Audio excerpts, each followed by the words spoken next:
Morning class third. आज हम हिंदी व्याकरण पढ़ने जा रहे हैं। आज व्याकरण की ये चैप्टर थर्ड जो है टॉपिक संज्ञा हम आज पढ़ेंगे। ठीक है, टॉपिक क्या है? संज्ञा। संज्ञा मीन संज्ञा किसे कहते हैं? जब हम किसी को नाम से बुलाते हैं, जैसे किसी व्यक्ति का हो सकता है, स्थान का हो सकता है, किसी वस्तु का हो सकता है, किसी भाव का हो सकता है। जब ये किसी नाम से हम बोलते हैं तो उसी को हम क्या बोलते हैं? संज्ञा। मतलब इसमें क्या लिखा है? हम सभी एक दूसरे को किसी न किसी नाम से जानते हैं, अतः किसी व्यक्ति, वस्तु, स्थान या भाव के नाम को हम संज्ञा कहते हैं। तो क्या समझा हमने? तो संज्ञा मीन्स जब हम किसी को किसी न किसी नाम से बुलाते हैं तब हो जाता है, उसको हम बोलते हैं संज्ञा। फॉर एग्जाम्पल जैसे मोहन एक अच्छा लड़का है तो मोहन तो लड़का का नाम, लड़के को हम नाम से बुलाते तो मोहन हो गया आपका संज्ञा। ठीक है, हम कल दिल्ली घूमने जाएंगे तो ये स्थान का नाम हो गया, मतलब एक जगह का नाम हो गया दिल्ली, तो हम इसको हम संज्ञा कह सकते हैं। जैसे आम बहुत मीठा फल होता है तो ये जो आम है एक फल का नाम है, तो नाम जब बोल दिया तब उसका आम हो गया एक संज्ञा। अभी हम क्या पढ़ेंगे? हम बोलेंगे संज्ञा कितने प्रकार की होती है, या आप बोल सकते हो संज्ञा के कितना वेद होते हैं। ठीक है, संज्ञा के 3 वेद होता है। एक होता है व्यक्तिवाचक संज्ञा, एक होता है जातिवाचक संज्ञा और एक होता है भाववाचक संज्ञा। अभी हम बोल सकते हैं व्यक्तिवाचक संज्ञा किसे कहते हैं? जिस संज्ञा का किसी का नाम होता है, जैसे व्यक्ति, वस्तु जब बोलते हैं ना, जो स्थान का, किसी व्यक्ति का, किसी स्थान का, किसी वस्तु का जब नाम बोलते हैं ना, तब हो जाता है क्या? उसको हम व्यक्तिवाचक संज्ञा कहते हैं। जैसे फॉर एग्जांपल क्या है? मोहन अच्छा लड़का है तो लड़का का नाम मैंने बोला तो ये हो गया आपका व्यक्तिवाचक संज्ञा। जैसे क्या और क्या बोली हूँ जे आम बहुत मीठा फल है तो ये जो आम नाम से बोल रही हूँ तो ये हो गया आम, एक व्यक्तिवाचक संज्ञा का उदाहरण हो गया।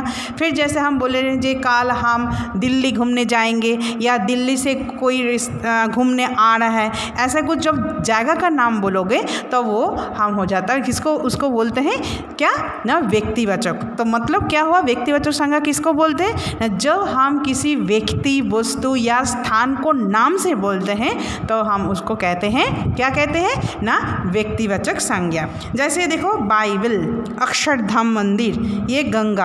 देखो ये एक बुक है, बुक के नाम से बोला रहा है बाइबल, तो बाइबल हो गया इसका व्यक्तिवाचक संज्ञा। यह एक मंदिर है तो मंदिर का नाम से बोलते हैं, जैसे अक्षरधाम मंदिर, तो मंदिर का एक नाम होता है, जब नाम से बोलते तब हो जाता है क्या होता है ना? व्यक्तिवाचक संज्ञा। देखो एक नदी है, नदी का क्या है? नाम है गंगा, तो हम इसको बोलते हैं क्या? व्यक्तिवाचक संज्ञा। ओके, नाउ आता है जातिवाचक संज्ञा। जातिवाचक संज्ञा मतलब जब हम संज्ञा इकट्ठा होकर बोलते हैं, जैसे किसी व्यक्ति, स्थान, वस्तु जब किसी की नाम लेके नहीं बोलते हैं तब हम उसको बोलते हैं जातिवाचक। जैसे बालक, इस बालक का या लड़का का किसी का नाम नहीं ले रही हूँ, सिर्फ बोल रही हूँ लड़का, तो लड़का हो गया जाति, मतलब एक ग्रुप ऑफ कम्युनिटी।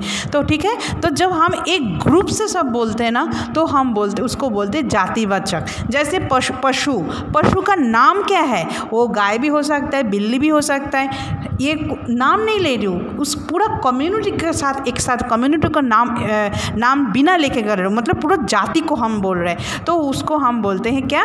जातिवाचक। जैसे फूल, इसको हम कुछ अलग से नाम नहीं बोल रही हूँ, जैसे गुलाब एक फूल का नाम होता है, लिली एक फूल की नाम होता है, ट्यूलिप एक फूल की नाम होती है, लेकिन हम किसी की नाम नहीं ले रहे, सिर्फ हम उसको फूल ऐसा कुछ बोलो तो मतलब समग्र जाति को हम बोल रहे हैं, तो उसी को हम बोलते हैं जातिवाचक संज्ञा। ओके, नाउ नेक्स्ट आता है भाववाचक संज्ञा। भाववाचक संज्ञा मतलब जब किसी संज्ञा के अंदर किसी की फीलिंग्स, किसी की इमोशंस जब होता है ना, उसको हम बोलते हैं भाववाचक। जैसे मानो किसी को बहुत गुस्सा आ रहा है तो गुस्सा ये हो गया आपका क्या? भाव, तो उसको आपका फीलिंग्स वो दिखा रहा है तो वो हो जाता है आपका क्या?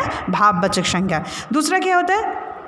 जैसे मानो कोई लड़की बहुत सुंदर देखते हैं तो सुंदरता, तो ये हो गया आपका एक भाव। जैसे आम बहुत मीठा फल है, मीठा, तो ये जो मीठा है ना इसका भाव को प्रकाश कर रहा है। जैसे आम होता है, ये क्या है, व्यक्तिवाचक संज्ञा, मतलब फल का नाम हो गया। तो उसके साथ क्या है, इसका भाववाचक संज्ञा क्या है, मिठास, तो मिठास हो गया इसका भाववाचक संज्ञा। जैसे बुढ़ापा, ये क्या है, एक भाव, ठीक है, तो इसको हम बोलते हैं क्या ना, भाववाचक संज्ञा। ओके, तो आज हम क्या बोले हैं, संज्ञा किसे कहते हैं, संज्ञा का भेद कितने प्रकार की होती है, फिर उस अलग अलग भेद का हम आज एक्सप्लेन किया है विद एग्जाम्पल। तो ठीक है, आप इस चैप्टर को अच्छा से रीड आउट करोगे और लर्न भी करोगे। ओके, अब हम आता है एक्सरसाइज में। ठीक है, अब क्या है एक्सरसाइज में, सही विकल्प पर सही का चिन्ह लगाओ। ठीक है, इसमें कुछ स्टेटमेंट है, उसके नीचे 3 ऑप्शंस दिया गया है, जो सही है आप उसको टिक लगाओगे। ओके, तो स्टार्ट करते हैं। किसी व्यक्ति, वस्तु, स्थान या भाव के नाम को क्या कहते हैं। अभी हमने क्या बोला, किसी व्यक्ति, वस्तु, स्थान की, भाव के जब जिसको कहते हैं उसको क्या बोलते हैं, उसको संज्ञा कहते हैं। तो देखो ये है संज्ञा, तो हम ऑप्शन ए को राइट करेंगे, तो option A is the right answer. Okay, now next, संज्ञा के कितने भेद होता है। अभी हमने क्या बोले थे, संज्ञा का 3 भेद होता है, तो 3 इज़ द राइट आंसर, मतलब ऑप्शन बी। ओके, खट्टापन संज्ञा का कौन सा रूप है। अभी मैंने क्या बोला था, संज्ञा का 3 रूप होता है, व्यक्तिवाचक, जातिवाचक, भाववाचक। तो भाववाचक खट्टापन मतलब किसी की भाव को प्रकाश कर रहा है, तो हो गया आपका ये भाववाचक। ओके, नाउ नेक्स्ट, दिए गए वेदों के अनुसार 4 संज्ञा शब्द लिखिए।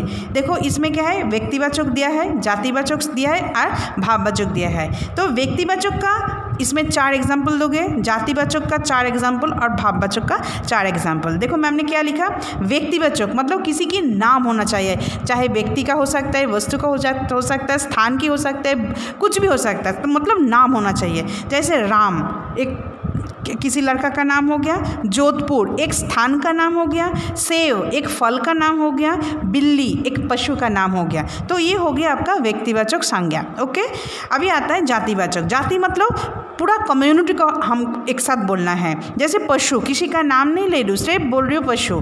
ठीक है, मनुष्य को भी पूरा नाम से नहीं, किसी नाम से, पर्टिकुलर नाम से नहीं बुला रही हूँ, सिर्फ पूरा जाति को बुला रही हूँ। पेड़ किसी नाम नहीं ले रही हूँ, तो पूरा जाति को हम बोल रहे। बालक किसी नाम नहीं है, तो पूरा हम जब कम्युनिटी को एक साथ बोलते तो हो जाता है जातिवाचक संज्ञा। तो ये है आपका जातिवाचक संज्ञा के उदाहरण। ठीक है, नेक्स्ट आते हैं क्या, भाववाचक। भाववाचक मैंने क्या बोली थी, भाववाचक मतलब जब किसी का फीलिंग्स, इमोशंस जब निकलते हैं उसी को हम बोलते हैं भाववाचक। जैसे ये देखो मिठास, मिठास क्या है, जब आम बहुत मीठा फल होता है तो मीठा, तो इसका हो गया भाव। सुंदरता, गुस्सा, बुढ़ापा, ये सारे के सारे हो गया आपका भाववाचक संज्ञा का उदाहरण। ओके, अभी नेक्स्ट में क्या है, दिए गए शब्दों को उनके भेद से मिलाइए। मतलब कुछ शब्द दिया गया है और बीच में संज्ञा दिया है, आप उसको मैच करना है। जैसे कुरूप किसी की भाव दिखा रहा है, तो आप यहाँ पे भाववाचक के साथ मैच करोगे। ओके, नेक्स्ट है मोहल। मोहल का नाम नहीं है, पूरा समग्र जाति को बोल रहा है, तो जातिवाचक, तो मोहल हो गया जातिवाचक। मोहन एक लड़का का नाम लेके बोल रहा है, तो ये हो गया आपका व्यक्तिवाचक। ओके, बचपन क्या है, भाववाचक में आता है, तो आप इसको भाववाचक करोगे। पिताजी भी किसी नाम ले रही हूँ, तो हो गया आपका व्यक्तिवाचक। पेड़ किसी नाम नहीं ले रही हूँ, समग्र को एक साथ बोल रही हूँ, तो हो गया आपका ये जातिवाचक हो गया। अभी आता है नेक्स्ट, दिए गए वाक्यों में संज्ञा शब्दों पर गोला लगाइए और खाली स्थान में लिखिए। यह क्या है, प्रिया पेड़ पर चढ़ रही है। देखो इसमें क्या क्या संज्ञा है, प्रिया ये एक व्यक्तिवाचक हो गया, पेड़ एक जातिवाचक हो गया, तो इसमें अलग से लिखोगे प्रिया और पेड़ हो गया, ये हो गया जातिवाचक संज्ञा। धोबी कपड़े धो रहा है, धोबी मतलब किसी व्यक्ति का नाम ले रहे हैं, तो धोबी हो गया। धोबी मतलब पूरा समग्र जाति को बोल रहे हैं, धोबी। कपड़े, ठीक है, ये हो गया, दोनों ये संज्ञा हो गया, तो ये हमने अलग से इसको लिखे हैं। मच्छर भिनभिना रहे हैं, मच्छर एक क्या है, कीट का नाम ले रही हूँ, तो ये एक संज्ञा का उदाहरण है। भिन्न मतलब इसका भाव, वो क्या कर रहा है, भिन्न, तो उसका भाव, तो इसमें 2 संज्ञा है, एक है व्यक्तिवाचक और एक है भाववाचक, तो इसमें अलग से मैंने लिखा। नेक्स्ट क्या आता है, आम मीठा होता है। आम फलों का नाम ले रही हूँ तो ये व्यक्तिवाचक हो गया, मीठा इसका भी भाववाचक दिखा रहे हैं, तो ये आम मीठा है, तो आम और मीठा ये दोनों संज्ञा का उदाहरण है। ओके, अभी नेक्स्ट में क्या है, दिए गए चित्रों के सही नाम पर गोला लगाइए। नीचे 2 चित्र है और उस चित्र के नीचे नीचे कुछ वर्ड्स लिखे हैं। अभी चित्र के साथ मैचिंग करके उसको गोला लगाना है। जैसे किसकी चित्र है, एक बालक का, नीचे देखो बालक पुस्तक पेंसिल, कौन सी होगी, बालक, तो बालक में हमने गोला लगाया। ओके, अभी आता है इसमें क्या है, ये आम है, तो नीचे कुछ शब्द है, क्या क्या है, आम, गुब्बारा, गेंद, तो ये तो आम है, तो आप इस आम को गोला लगाओगे। ओके, तो आज हमने क्या चैप्टर को पढ़ा, आज हमने पढ़ा संज्ञा किसे कहते हैं, संज्ञा का भेद कितने प्रकार की होती है, सबकी भेद के उदाहरण के साथ हमने एक्सप्लेन किया है। और इस बुक के अंदर जो भी एक्सरसाइज है आप इसी बुक के अंदर करोगे। क्लियर? Thank you.